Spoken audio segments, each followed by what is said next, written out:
Architecture is a representation of like time, place, culture. It's really important as part of like a human experience.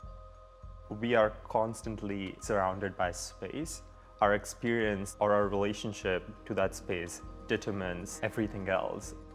Why architecture ultimately matters is because of the impact it can have on both people and our planet.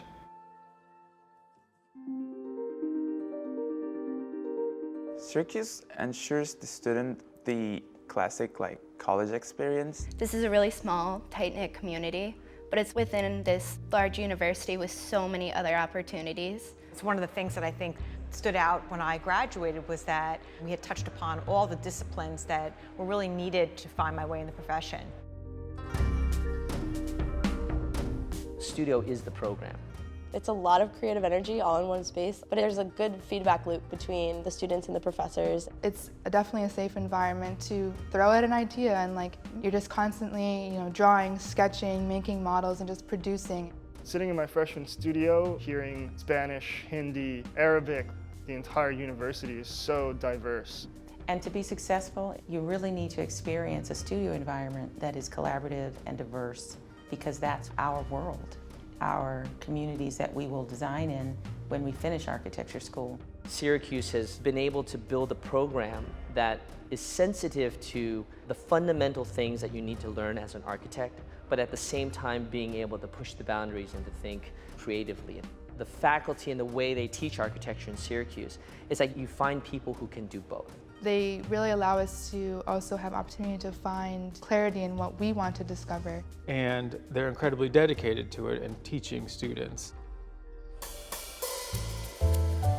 When I was a student here, Slocombe Hall was basically my home.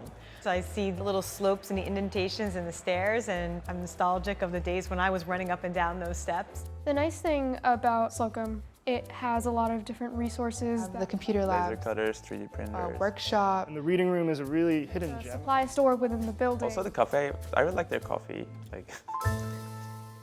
The lecture series have been incredible.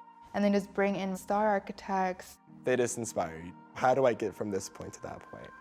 Think less in terms of finality and fixity and to think more in terms of seeding the conditions around which lots more will happen.